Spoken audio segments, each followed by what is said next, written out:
Welcome back. This day is flying. We are already into another session and we got a couple more coming at you. So please stick with us for the rest of the day. We got some good discussions on the horizon. So real quick, I wanted to remind everybody about the new CE process.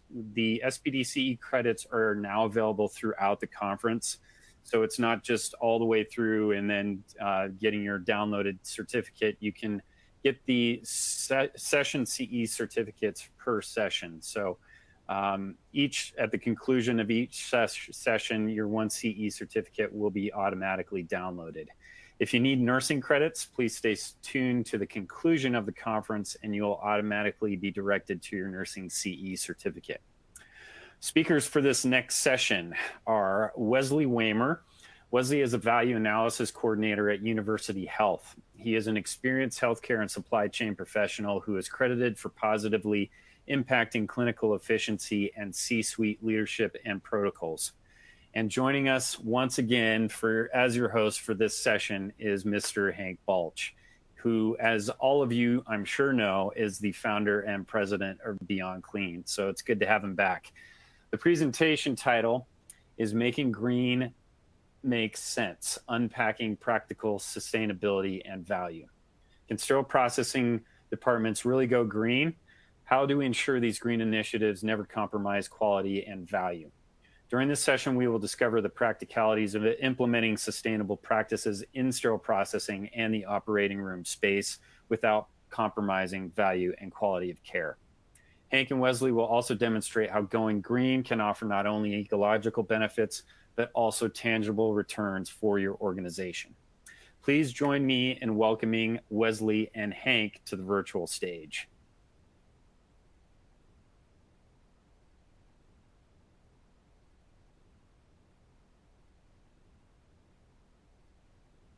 All right. Yeah, thank you all for joining us for this session. We're going to be talking today to Wes Waymer, the Value Analysis Coordinator at University Hospital in San Antonio, Texas. And welcome, Wes, to this session. We're looking forward to talking to you today.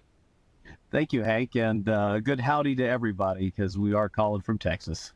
That's right. That's right. Yeah, we go way back, even though we didn't necessarily cross the same time there at Texas A&M, but, you know, we got that in common. So always fun to talk to fellow Aggies. Give us a little background. Maybe you don't have to start all the way back in college, but give us a little background to your experience here in healthcare, and then in particular to the sustainability exposure that we're going to be talking about today. Sure thing. So out of college, I did hit right into the medical field right away.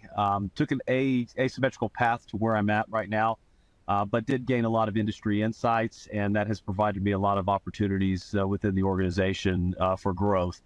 And started off 15 plus years as a vendor, so working for various companies and making sure that we had all the nuances of being a vendor for the hospital covered. And realized I wanted to make a transition, saw some opportunity to enhance abilities and just go for career pathing a little bit more. And University Hospital was one of my best accounts, and they had an opportunity, and just went in full bore. And I've been here for a couple of years now, and since then, I've been able to take all of that industry knowledge and provide it on the good side of the equation. So making sure that we have all the industry insights, and then took a real passion for the sustainability efforts, kind of watching over the years how much waste there is in every room, couple trash bags full on a good case, a 45-minute case.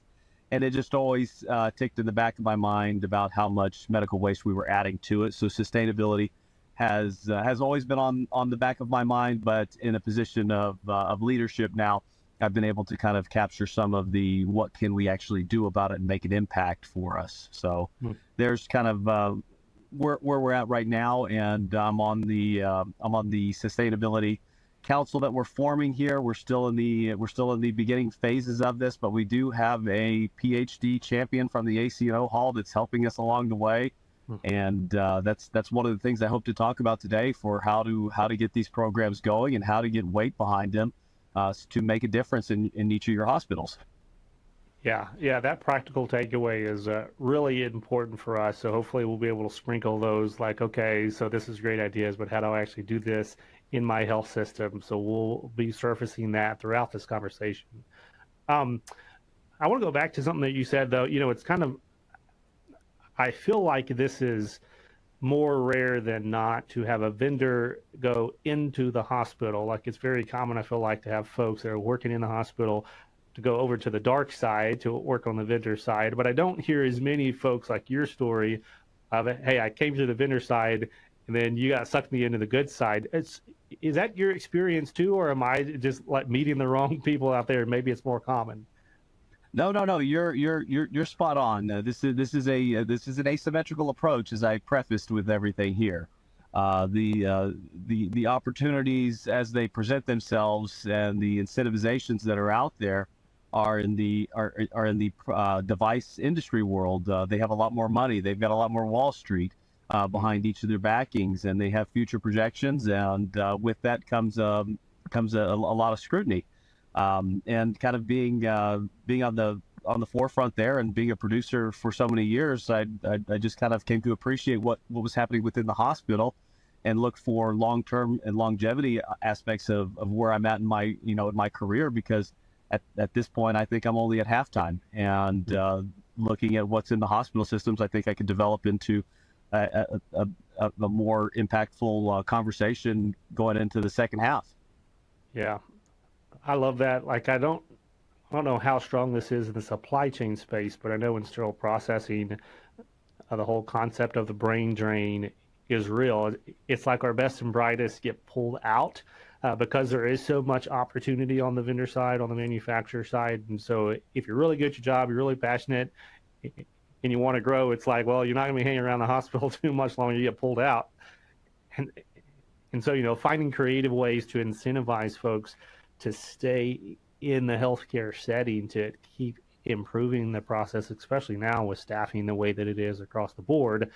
It's really, really important that we find ways to get guys and gals like you who have maybe they're not in yet to get them into the health system, but if they're already there, to keep them there. So, yeah, really unique story, and there may be some follow-up questions for you from I think some folks. that might be a whole podcast in and of itself right there, Hank. That's right. That's right. So let's go into, in the various sessions in this event, we're going to be talking about sustainability from a lot of different perspectives, a lot of different insights. But I know in the space today, like we throw that phrase around and that word around, like everyone knows what I mean by it or what you mean by it. And the definitions are kind of all over the map, especially if you're talking in the hospital setting, if you're talking in the vendor setting, or if you're talking kind of outside, even the healthcare space. What does sustainability mean to you? What do you mean when you say that phrase? For me, it really strikes true to shared governance. We have a governance to our hospital from a financial perspective. We have a governance to our patients on a clinical level, but we also have a governance to what we're doing to the planet. What are we contributing? What are we taking away? Resources are finite in a lot of regards. Most of them are non-renewable that come through there. And then what are we doing to kind of recapture? And with me, I try to find these unifying principles where we live in such a polarizing time period right now, Hank. And I don't like to participate in the divisiveness that is out there. But I do love these programs and opportunities where they all come together, and this checks every box, because everybody that looks at this has an impact on what the planet looks like going forward. And nobody wants to see landfills fill up. Nobody wants to see wasted products that are out there. So that's kind of what sustainability is behind everything for me. You mentioned that polarization that's out there. And I've lived in a couple of different places in my life, kind of Central America, well, not Central America, Central U.S. In Kentucky, I was a health system there, then moved down to Texas, and then most recently have been over here in Pennsylvania. But do you see a difference in approach or in priority as you travel around the U.S. in this sustainability conversation that's tied maybe to those political dynamics that you kind of alluded to, or is it really kind of consistent across the board? This one's fairly consistent across the board. Most large institutions are associated with large facilities in large cities. So typically, those tend to have more policies in place for sustainability and progressive ideologies. But we're down in Texas here. I'm not too far away from Austin, and San Antonio is not Austin, and our political leanings are a little bit different than there. But at the forefront, there is this idea of how much waste are we producing, and that is a universal principle that everybody kind of gets behind. So there are leanings one way and another, and some of our more. I tend to look towards the West whenever I'm looking at some of the programs I'm trying to emulate. They have adopted a lot more and had a lot more emphasis on this for a few years. So I do like to create things, but if I don't have to invent something, or if I don't have to reinvent something, it makes my life a lot easier, and it makes the programs more acceptable because I'm building off of those experiences that were already there. So those are some of the landscapes that you're kind of alluding to there. Yeah. Well, if you look west in the U.S., and then if you look far enough east, you actually get to Europe, and we're going to have a session that's going to be talking about that and the dynamic around that, and just kind of that global landscape of sustainability as well. So yeah, that's an interesting insight. That's what I assumed, but again, I'm not in the middle of as many sustainability conversations as you are, obviously. So in kind of setting the stage here for this conversation today, I know I alluded to the primary theme is going to be the goals of your healthcare facility, the big goals, like the mission statements, if you will, those 4 or 5 things that the healthcare facility exists for. How do you balance those with now this new sustainability approach and emphasis that is just growing steam in kind of the abstract, but then it's going to get concrete into what are those specific sustainability projects that we're bringing to the forefront to make an impact beyond just, hey, we want to be green and we want to be supportive, but yeah, are you actually impacting that landfill? Are you actually impacting that capture rate that you kind of alluded to? So can you kind of like lay out what just that entry level understanding of going from high level to maybe some more of these practical steps that we'll discuss? Yeah, and with that, I think we're talking about more institutional acceptance with some of these instances. With institutional acceptances comes reporting, comes quality metrics that are involved in here, and all of those matter. But at the forefront, let's talk about the green within the green, I guess would be a best way to put it there. Having a positive mindset and having an idea behind the fact that just because you're talking about going green, it doesn't have to necessarily mean that you're going to lose money. That was the traditional mindset. When I was at Texas A&M, for example, let's go all the way back, Hank. I was in the recycling department, and we recycled paper all across campuses, and it was a for loss opportunity. We knew we were going to have a loss, but the landfill impact was what was going to be had there. Same could be said for the hospitals. Until something happened, I think around 5 to 7 years ago, companies started to have a scale of economy so that they were actually starting to have positive returns to be able to show and provide metrics to the consumer, that is the end user, in participating in the programs. I have an example that I'd like to give about the EKGs at some point in this conversation. But we wouldn't have that opportunity had we not had trusted business partners within the hospital evolving and the industry driving the forces for the green within the green to be able to have these conversations.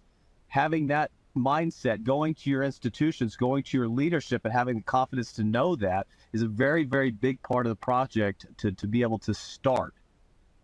Because there is the misconception that is out there where just because we're looking at sustainability, how much are we going to lose? It still can be the case. Yeah. Do these conversations, and like maybe is a question that I should have started with, are they all are they always, or are they primarily coming from the supply chain, the value analysis angle, or do sustainability projects and kind of priorities, are they coming in other inlets into the health system today? What's your This is this perspective? is this is the top-down ranking. This is not flooding up. This is definitely going to the C-suite level, and then they're watching what's happening here when it comes to the financial dollars at our institution. We are a government, a large government institution, but we have a very strict financial policy to the taxpayers of Bexar County.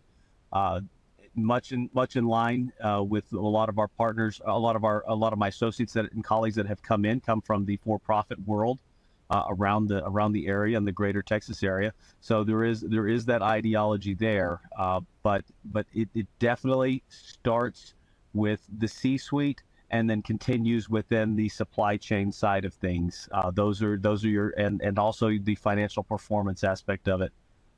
They come in a little bit later. They're a back end conversation to convince into the program, but that should get some of the initial answers started there. Right. Um, it's maybe a hard question for you to answer, so if you need a pass, I'll give you a free pass here. But I got a question about that C-suite involvement, because I do see that, obviously this is a a very highly visible topic today, and it's one that it makes a lot of sense for C-suite leaders, to put out in front and even to promote, that their facilities are pursuing these things. Um, do you feel like there's a good handle from that C-suite level today in most healthcare facilities on what the implications of these sustainability priorities are? Like you kind of alluded to, hey, before, if you're saying you're going green, that means you're spending money, and that has shifted in recent years. But what's your kind of pulse on the C-suite understanding of this? Are they more, I don't know, like maybe cheerleaders, but less in the trenches of really understanding implications, and kind of throwing that out to supply chain, or is it something else? Well, I'm glad you asked it that way, because each institution is going to have its own priorities and its own goals that it wants to achieve. This is irrespective of where you're at in the country. You could be rural, you could be urban, you could be in a different part of the country that has different goals in mind. But with these programs, what I do see is that the C-suite, it is visible to them, as you alluded to, but this is a delegated responsibility because their plate is full. But if there is a way, from my perspective and what I've seen in my conversations that I've had within the greater GPO networks and other IDN opportunities that we participate in, I see that this conversation is handled and championed by people at my level, in the mid level of the company, within the administration side of things, within people who have a care and a passion behind the environmental sustainability within each of the departments, whether it be OR, Cath Lab, GI, SPD, all of these shared stakeholder interests. There's where some of your other support championships come from. To participate in it is a team effort for sure, but from the C-suite level, this is a kind of a opportunity for visibility within the organization if it's part of the mission.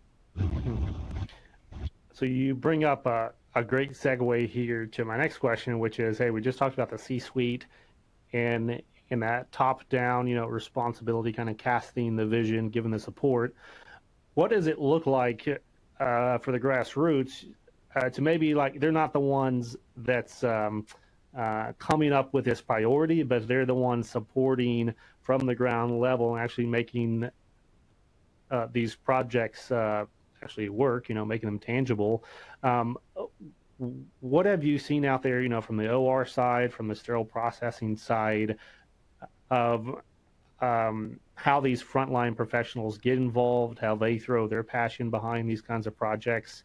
Or maybe like there's just folks that are tuning in like, I'm not sure what my facility priorities are, but I want to know. Like, what would you encourage those frontliners to kind of, what's those first couple steps to take?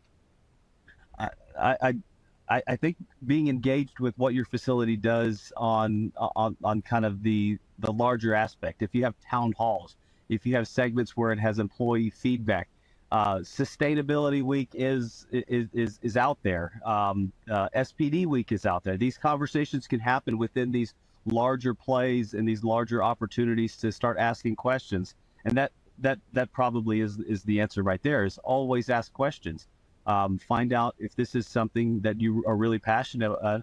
Find out who it is that could be in charge of that, and who could be leading that. And if you don't have that in place right now, and just allow time for it, but never give up the passion for asking the question why, if this is a cause that you truly believe in, because at some point it will manifest, it will be created. We're at a point in time where sustainability is on the forefront, and it's a universal principle. So just stay active and stay positive, and realize that those conversations matter going through there.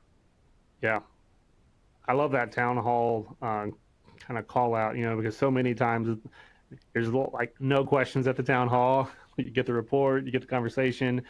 Maybe if you're like having conversations about compensation, pay time off, maybe you'll get some chatter. But oftentimes, there's just nobody really has a priority that they want to bring up there. Yeah, go ahead, Wes. Just put the hand in the air. Put the hand in the air. It's a softball question too. If you want to get to pay and compensation and PTO and all the aspects that we love dealing with in healthcare, and the challenges that are out there, this is an easy softball right off the bat. Hey, what are we doing for sustainability? Oh, God, we're so glad to take that question. Yeah, we'll take 15 minutes to discuss that instead of getting to this other one. Right. Well, and it also helps identify if you're in the room and you're that person, who's passionate about this topic. Everyone else in the room that sees you ask that question, they'll come up to you after you ask that question and say, hey, I'm curious about that too. I want to be involved. Let's, team up and let's go have a meeting with the CEO, with the CFO, next week, and continue this thing. Because you kind of like, you self-identify as, hey, I'm passionate about sustainability, because you're out there just raising your hand, to your point. So yeah, that's a really powerful practical takeaway again of what do I do after this conference, to make a difference. So I want to go back. You were kind of alluding to one of those concrete examples, and I really want to spend a lot of time in talking through, like, what does this practically look like? That you alluded to waste and like all the blue wrap, for instance, that comes out of some of these surgeries, and maybe we can talk about that in a second too. But you mentioned EKGs, and you had a story about EKGs. Can you walk through what that example is, and kind of tie into some of these things that we've been talking about, the high level vision, the practical ground root, or the practical grassroots, and then what was the impact of that? Sure. So let's before we get into the down and dirty specifics of what the project is, I think taking just one more step to kind of build in, where are your best opportunities? Where are they at? Having to identify what industry leaders are in your area is the first and foremost. We all have a prime vendor, whether it be Cardinal or Medline. And then within there, we have some subsidiaries that are happening with DeRoyal, or we have Stryker. And we have a bunch of other ones that I'm failing to mention right now, but all of them have programs that are behind recapturing and reprocessing and being able to have that sustainability aspect of it. Our institution does utilize Stryker and Medtronic right now. We have a Nelcor system, and they have a good collections campaign behind it. It requires constant gardening to make sure that program is I'm not trying not to use the word sustain so many times. It requires constant gardening to make sure that flower bed continues to have nutrition in it to grow. Because if you turn your back on it, then it will wither. So making sure that you have a downstream effect of participation is just as important as the upstream part of it, getting it started. So once you identify those opportunities and who your partners are that you can trust and move forward with, that creates a scenario of what else can you do? How can we enhance this process? And that starts to open the doors. What projects do we want to take on? highly guys advise against going for everything all at once right now or whatever the movie is. Just take it a piece at a time. So we had opportunities with, I mentioned Nelcor. They were part of a contract. They were tied to a larger piece for our pulse oximetry. And it was just an easy segue into that to make sure that that was incorporated into some of the conversation. It was added at the 11th hour of the contract piece. We started asking questions. Our ACNO champion came behind it, backed us up within the value analysis team, and we were able to kind of have that added into the contract language and execute that. And this has been a good success story within the hospital. So there's one smaller example right there of how it kind of manifested. So let me ask you, is it possible, and I don't really know the answer to this, right? So this is not a setup. Is sustainability possible at scale in a health system without leveraging or partnering with your manufacturers and vendors? Is there such a thing as internal sustainability that does not impact or touch those relationships? When dealing with the finance aspects of it, that one's very difficult, Hank. That one's something I have not necessarily progressed into the workflow side of things. We're still capturing on kind of the industry side and getting our, because there's so much opportunity there to capture. Yes, so prioritizations there, but I cannot. I mean, kudos to the team that is out there finding the workflow improvements to come up with sustainability and tie it to there. Is it completely doable? Yes, very, very valid question. And our SPD folks probably are some of the ones at the forefront for being able to have that sustainability option there. Yeah. Well, that's what I get for asking that question to a value analysis guy, right? Because I guess that's out of scope for you there.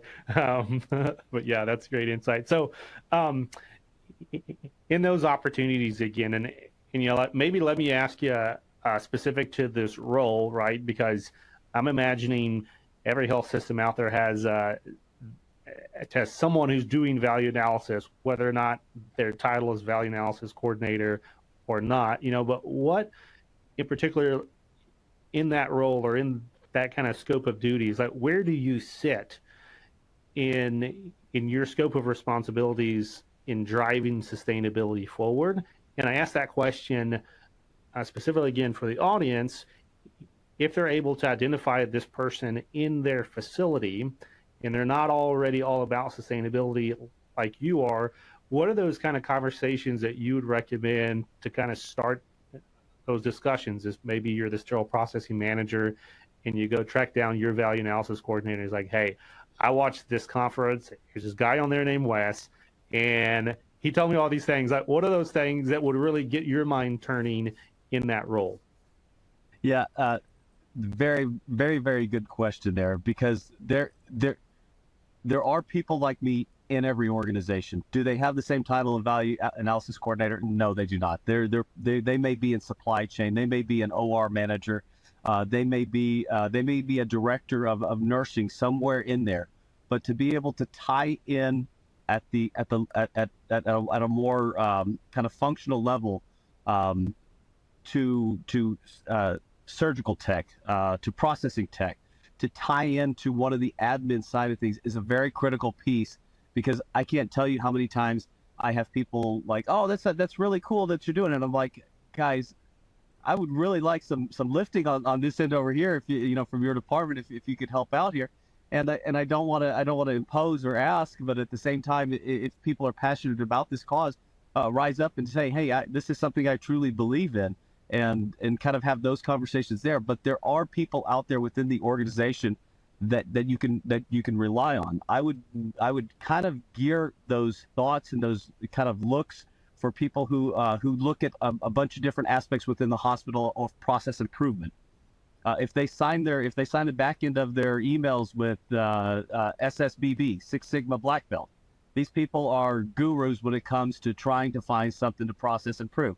I sit there on my personal time and try to find a way to make whatever mousetrap I'm looking at, whatever I'm reading, whatever I'm trying to do for camping, I'm trying to make a knot better. But those people are the ones who tend to take these projects on and want to see them through on a continual basis, and attaching to them with whatever aspect they have of responsibility in the hospital, from those capacities, albeit director, coordinator, manager, or just specialists that are out there. These are team efforts. This is not one person making the change for there's no Captain Planet. It's all the other rings that make him come out. That was really bad, but I really liked it. I was really passionate about that one. That's the truth. I should have started with that. To bring out Captain Planet. That's gonna be a money quote. If we clip anything out of this interview, that's gonna be the money quote right there. It takes all the rings to call Captain Planet. So let me ask you the practical standpoint, right? So like that was kind of okay. If you as a value analysis coordinator, if you get a random email next Monday and it's one of these managers, directors, or even like frontline, is like, hey, I got really inspired about sustainability at this town hall that I was at, or at this conference I was at, and they just shoot you an email and say, I'd love to talk about what we're doing as a healthcare facility, or, what we could do, what maybe you need some champions around. That would be enough, in your opinion, to potentially get a conversation started. It could go somewhere with your value analysis. Is that correct? Yes, every time I will pick up that call. I will make the time on my schedule. If I have brush fires that are going, I'll put them out. But I will always remember those people who reach out and want to participate in a program such as this, because it is personal. It is impactful. It is that shared governance, and it's that guiding principle that's kind of out there. And those people that are taking these projects on are looking for you. We're out here. We want to have some hands. We can't do this all ourselves. Right. Well, that's that last comment actually was my next question. You can't do it all yourself. So how do you, as the value analysis coordinator and kind of the sustainability champion, how do you engage those departments and those frontline technicians? It's actually like critical for the success of the project if you're like capturing devices, or if you're like reorienting, or if you're redirecting waste. It's the people on the front lines that have to make those decisions on, does this go in the bin or does it go in the trash? What have you found success in kind of casting that vision and getting that buy-in on the front lines? That is part of that downstream effect of making sure that the process improvement does stick. That's that standardization that's on the back end of a black belt project. So I have incorporated, for lack of better terms, cheerleading. I tell my people, hey, we're going to have an event. Hey, we got to go in there. We got to be cheerleading. I say that probably just as an inspiring thing. We got to go in there and make sure that we have yell leaders behind it. Oh, there we're going back to Aggie days there. So we have to have some loud speakers in there to make sure that there's energy behind it, and it's not something that you can just leave to let develop on its own. This is a active participation program. It does matter on the financial end of things too, but the impact is really within the participation on the individual level. So asking those questions, how can we help you be able to participate in this program? What is it that could make your life a little easier, or more willing to be engaged in this process here on a daily basis? Because we can't do this without you. Giving the individual recognition. Hank, I cannot tell you how many times I carry a coordinator role, but I completely express the 5% part of my role to the absolute maximum. So I'm getting my hands everywhere to get, to see a project through, not for own personal, self-gratification or anything like that. I just enjoy seeing the projects completed that were stagnant before, and then to get the thank you on the back end of that. I can't tell you how many times I wish I would have got a thank you, and then whenever I do get a thank you, I recently got one, and it just, it'll just carry me for a week. I mean, and that matters at the individual level when you're doing these programs. It's like, thank you. Here's the impact that it had right here. Here's the award that we got. Share in the successes, and carry that positive attitude and that smile with you when you go into these things. And the projects tend to attract more participation just in that willingness there. So good question there. Yeah. Very good question. It's common sense, but there's cultural implications, right, to these programs and these projects. It's not just about dollars and cents. It's not even ultimately just about the planet. It's there's people involved in the project, and anytime you got people, that recognition piece, that thank you piece, the momentum piece, to keep it going. Because yeah, the last thing you want to do is get this great project, and you save all this money, you divert all this waste, and then they're like, okay, that was fun. Now back to my day job. You really want to keep that momentum going. You want to keep that engagement going so that if it is a single project, when they're done, they get so much thanks and so much praise and so much recognition. And now they're knocking on your door the next Monday and saying, all right, Wes, what can we do now? Right? Like, I want to continue this momentum and keep saving and diverting. So very, very important, that recognition piece. Like, we talk about that all the time for frontline leaders in sterile processing, but total tie-in to the sustainability conversation as well. Let me ask you a question that we also talk about a lot in sterile processing, and then I'm kind of curious to get your insight on this. Have you ever had a sustainability project that has failed? And what did you learn in that process of failure, right? Because I'm assuming these things don't all go the way that they're planned, and you don't save everything you think you're going to save, or maybe there's not buy-in. Kind of talk us through one of those experiences, if you would. Yeah. So here's a good case in point right here. We had I'm going to incorporate it as a failure, but then incorporate it in as a win. So we entered into the EKG market to go to disposable leads for sterility purposes. It was identified, and we wanted to be able to have to go from complete reusable to complete disposable. There's a financial impact that's going to happen here. We got through those hurdles right there, but then we started to kind of roll out with okay, here's our participation within what we're going to do, and with recapturing. And it was a multi-step process in order to recapture to get to sustainabilities with one of the vendors that we had selected, and because of that two-step process, the rollout, we did a soft rollout with the department to see how it would go, and the pushback on it was so hard that we put it on the shelf for 6 months, and we're only now revisiting it. And this is pushback from the frontline staff.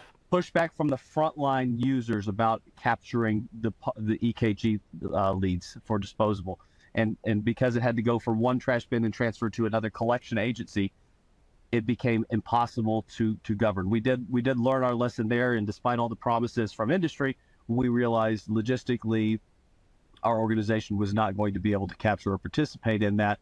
And thankfully, we applied enough discretion to do this at a soft launch.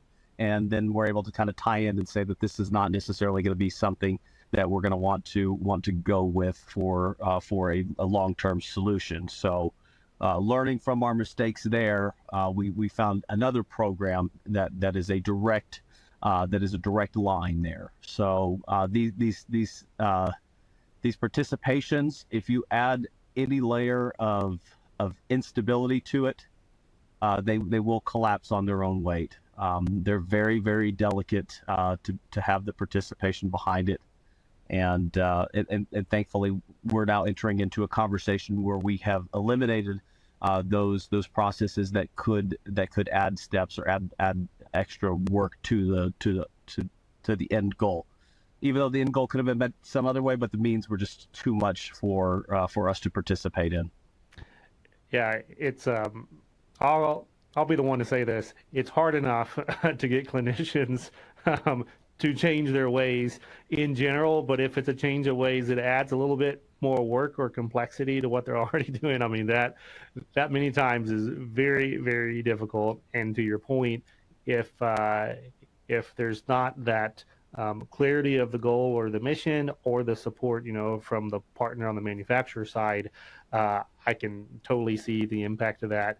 And potentially that pushback. But as you said, that's a very important, valuable lesson there to learn as well. So great sharing. I'm sure you're not the only one out there that has experienced that in the Yeah. rollout for one of these And Hank, projects.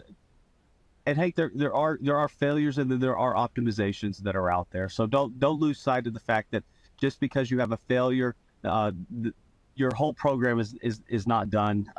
If you look at any of the programs that you have going right now, and I think this applies universally, now that I'm kind of thinking this out loud, the optimization aspect of it is always there, to re-engage and to make sure that, am I getting the best time to value ratio that's out there for this. It's not just about the dollar, it's just about the value that you can provide, especially when dealing with these programs like this. Are we getting the impact that we initially had assessed for? Yeah, so let's blow this out here for just a second, and I want to ask about the growth of sustainability and maybe like the best practices, even in these failures or opportunities for growth, I guess, better way to say it. You learned a valuable lesson, but what is the industry like today, and just kind of your network of other in the supply chain space and the value analysis space? Like, how are these conversations happening outside of just the system conversation with your peers across all of U.S. healthcare? Are the conversations happening at the conference level, or are there like forums of discussions out there? Like, how is everyone learning from each other today? Or what are the gaps maybe out there that you would say, hey, we need more resources here, here, and here in order to grow better together? Yeah, we're not in our infancies, but if we're going to use a kind of a crawl, walk, run scenario, we're taking our first steps. You brought up a really good point here about what the conversation looks like industry wide. I'll use the AORN as our run scenario. AORN, whenever they get behind a mission, they have such a good network and a good platform to be able to work from off of the 50, 100 years that the association's been active. And their projects are so well streamlined and supported. We just went surgical smoke free. Yeah, that's exactly surgical right. smoke. We just went smoke free, and let me tell you how not hard that was. And if you're looking for a project to see what sustainability could be, look into this smoke free project. This taught me a lot, and I have taken and I will steal a lot of what they kind of put out there, because it is a very, very foolproof process when you participate in it, and they will guide you along the way. So taking from those best practices and moving them over into the other aspects of sustainability, we're in the conversation pool right now where you and I are talking about this, obviously, because it is not in its infancy. We are not in the crawl phase at all either. There is, and there probably will be in some point in the near future, some sort of government dollar tied into what your waste sustainability is as a program, as an institution. That is going to be the natural progression of our society as I see it in the not too distant future.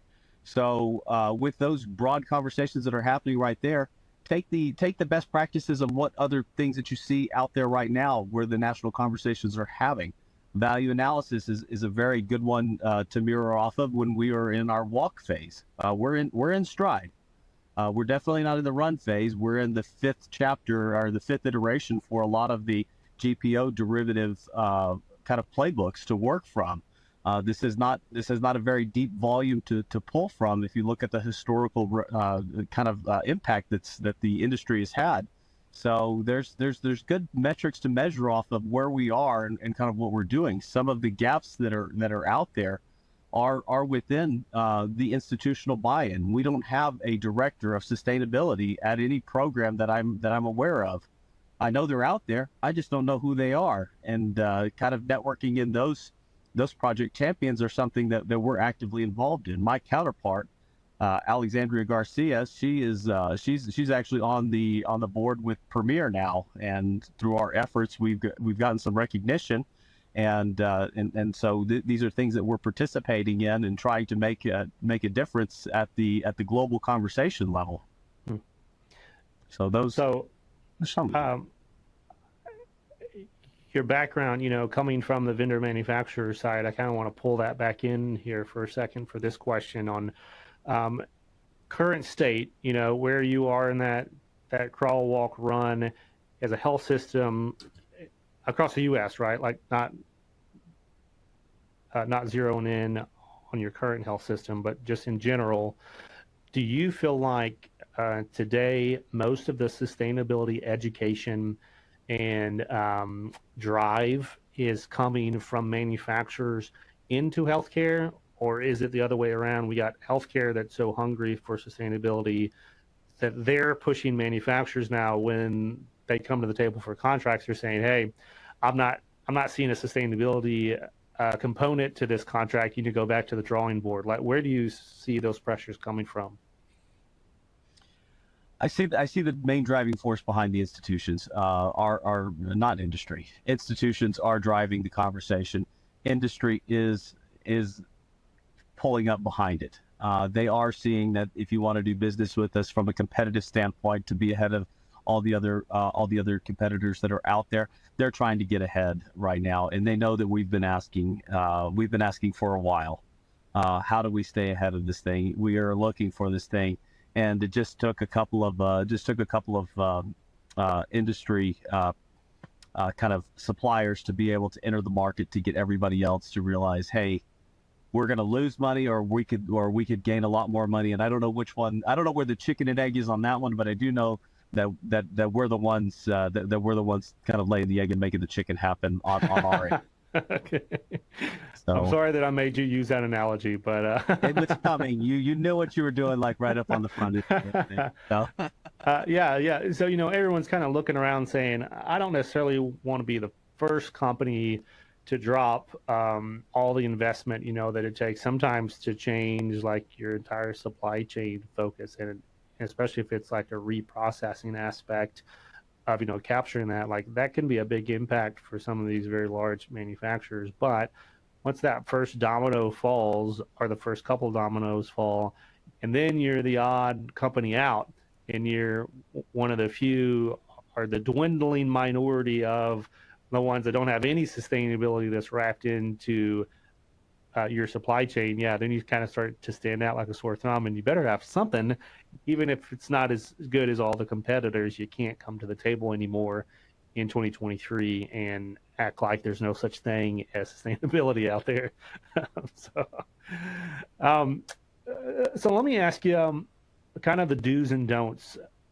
We've kind of gone around the map here, for a couple of examples for how to engage with your value analysis team in your facility, to how to raise the flag if you're one of those frontline folks at the town halls, and just make this conversation visible. But if you're on the value analysis side, if you're on the operating room side, if you're on the sterile processing side, are there any kind of do's and don'ts or lessons learned specifically around this sustainability conversation that you think it would be important for folks that are tuning in to a conference like this to walk away from and be like, yeah, if we're going to do something, let's make sure not to do it this way or not to do it that way?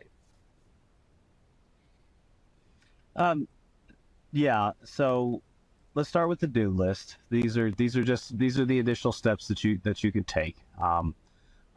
Do ask the questions. Do find the forums in which to ask more questions. I find that emails and working within some of the corporate communication side of things, those individual aspects of of marketing. If your organization has a marketing or business development team, they'll be a good resource to be able to initially navigate, and that is definitely a go zone right there, because they'll ask questions, and they'll ask questions at the level that access is not necessarily where you find yourself at right now, but you can ask for follow-up from them. So those kind of questions beget more questions within the organization, and it does eventually tie back to the individual who started those things. So do engage at the business side of things, and and then just make sure that you have that mindset of this isn't going to change overnight. This is a long-term process. This is one where I really have come to believe that that a slow drip will carve a river, and that's what it takes to make these changes happen. But it does happen, even though it takes time, and discouragement will happen. So don't get discouraged in this process. Don't think that you're alone. Don't be isolated in your thinking that this is too big to take on. Don't try to take too much on it at one time. Small wins lead to bigger wins down the line. There are conversations that I'm having right now that there is no way I could have had a year and a half ago. But by having these programs participated in, and having the visibility behind it, and just having the slow consistency to allow reasonable people to come to the reasonable decision is the biggest win that you can have for yourself, because those people will see the consistency that's needed for employees and employers to have confidence in the programs that you believe in and that you're trying to sustain. So those are a few of the basic primary kind of do's and don'ts and pearls that are kind of out there. Yeah, no, that's extremely helpful, and again, just goes back to that communication piece, how important communication is in the implementation or even in the development of the project plan itself between that vendor partner and the health system, then from the project lead all the way down to the frontline clinicians, because again, if they push back, like we learned in your scenario, it's not going to work. And then if the project is successful, the importance of recognizing that team, like you called out as well, to keep that momentum and that passion going. I mean, all of that ties into that communication piece. You're going to have to communicate at the beginning, in the middle, and at the end of this. Even if the project fails, you need to communicate why it failed, what we're going to be doing differently, and that we're not giving up just because this one thing didn't go the way that we wanted to. Let me ask you, on the kind of career growth side, we started the conversation talking about how you got pulled in out of the vendor side into the clinical side. And I know we got folks that are going to be tuning in sterile processing today. They may be frontline technicians, maybe they're surgical techs, maybe they're OR nurses, but they got a heart for the kinds of things that we're discussing. That's why they're giving up a day like this to go to a sustainability conference, right? So these are the kinds of folks that would potentially like to have roles like yours. Maybe not your role, we don't want them to take your role, but they want something like what you do. And they may not know where to start though, right? Because they are clinicals right now. They've already got this insight and this insight and skill into doing their job. And there's a whole nother skill set that it takes to do your job well. So how would you encourage someone who's maybe wants to go this direction? Where do they start? What kind of questions, what kind of relationships should they start having right now in their health system? And then like, what would that roadmap be? Maybe some credentials they should be looking at. How would you mentor someone like that?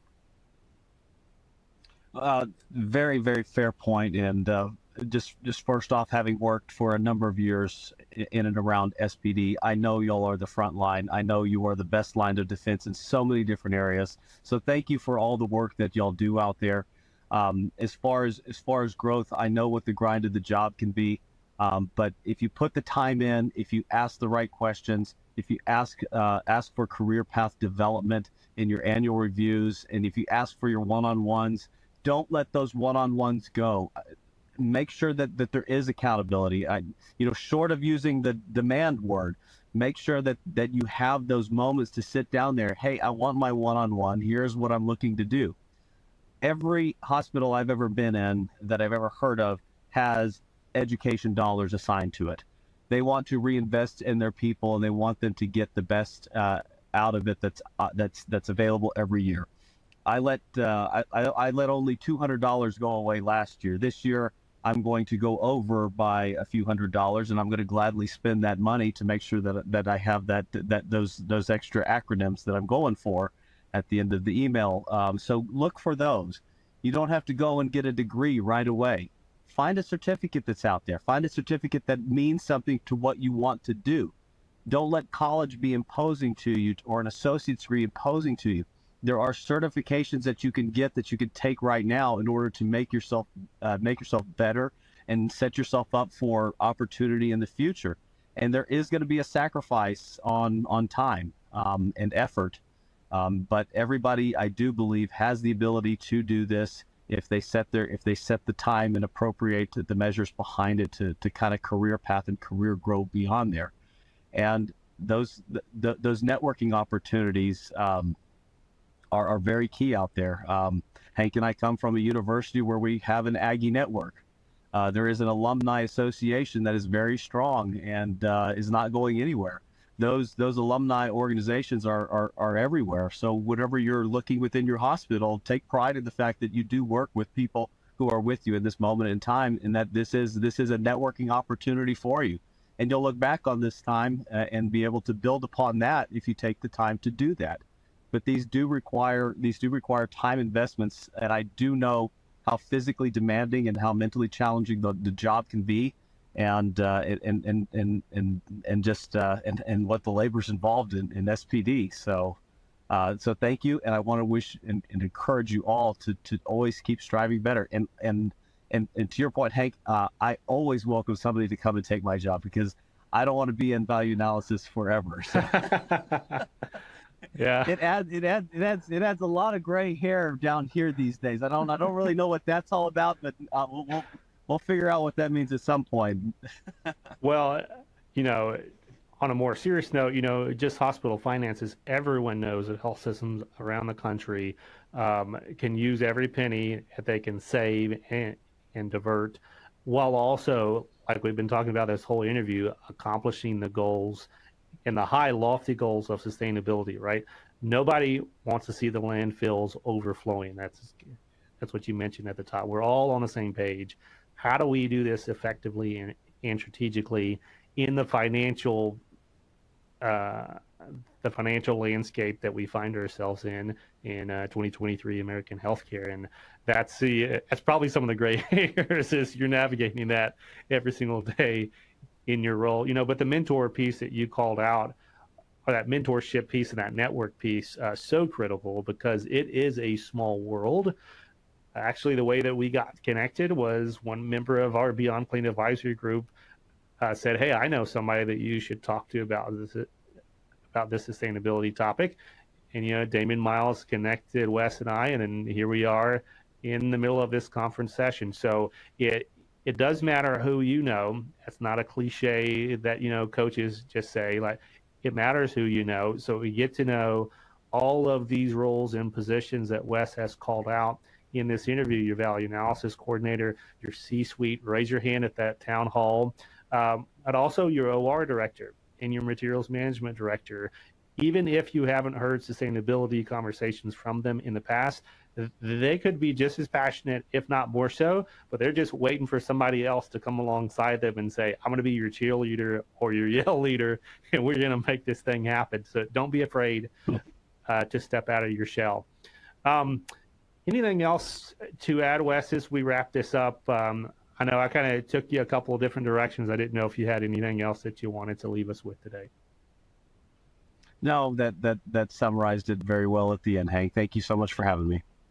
All right. That was Wes Waymer, and we're going to hand it back off now to our host. And I want to thank you all for tuning in for this terrific session. I hope you got some great concrete takeaways to take back today.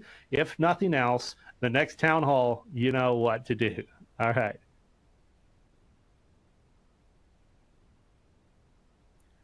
All right. Thanks, Hank and Wes. That was a great discussion, and certainly a lot of good takeaways from those various viewpoints.